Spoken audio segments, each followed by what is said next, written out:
Humans are rather strange. We curse the effect and nourish the cause. We want it to change, but we don't want to change. Interesting. The guy puts sand in his shoes and he can hardly walk. And you say, well, how can you walk with that sand in your shoes? The guy says, I can hardly walk. You say, well, why do you do that? I said, I don't know. I've just been doing it for years. Interesting. Why we would wish for it to change, hoping it will change, but resisting change.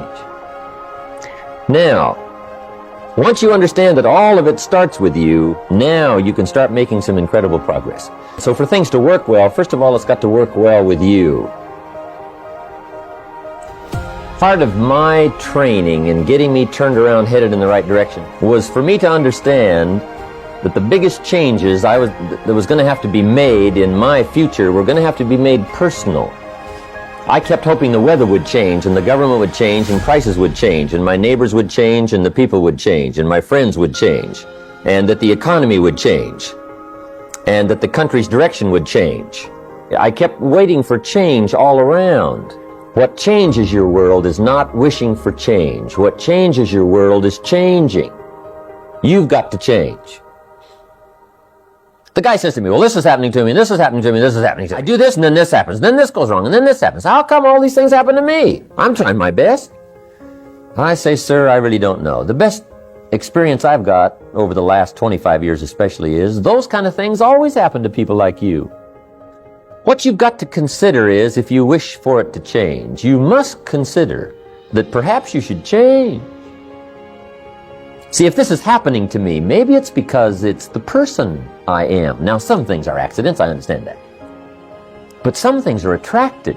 You've just got to make sure that it wasn't just accident, that maybe you're becoming that kind of cynical person. Maybe unhappiness is attracting unhappiness. Maybe overdue sadness is attracting sadness. Maybe confusion attracts confusion. And it's true, whatever we are attracts, so we must take a look and see where we are. Now's the time to fix the next 10 years, right? Now's the time to come to some better philosophical conclusions. One of the major questions for all of us to ask, if you keep pursuing your present plan that you've been engaged in for the past year, where will it almost ultimately take you in the next 10, 20 years? Because one of the major questions to ask is, 10 years from now, you will surely arrive. The question is, where? Where are you headed with your current reading schedule? Where are you headed with your current philosophical position? Where are you headed with your current attitude toward the potential you tap from your own abilities and the action plan you have? Where will you finally wind up? What we all want to make sure is that what we're doing is taking us in the direction we want to go and will cause us to arrive where we want to arrive. Otherwise, sure enough, 5, 10 years from now, you could wind up being where you don't want to be. Starting tomorrow, what are you going to do that'll make a change in your life's direction? Good question. What are you going to do starting tomorrow that'll make a difference? Now see, if you don't do something starting tomorrow that'll make a difference, guess what? It's gonna be the same. And see, that way you can guess what the next 5 years are going to be like. Look at the last 5. Because the next 5 are going to be like the last 5 unless you, major key, tomorrow, change it all. Or change a little, or change something, or don't change. It's choice time. You can do whatever you want.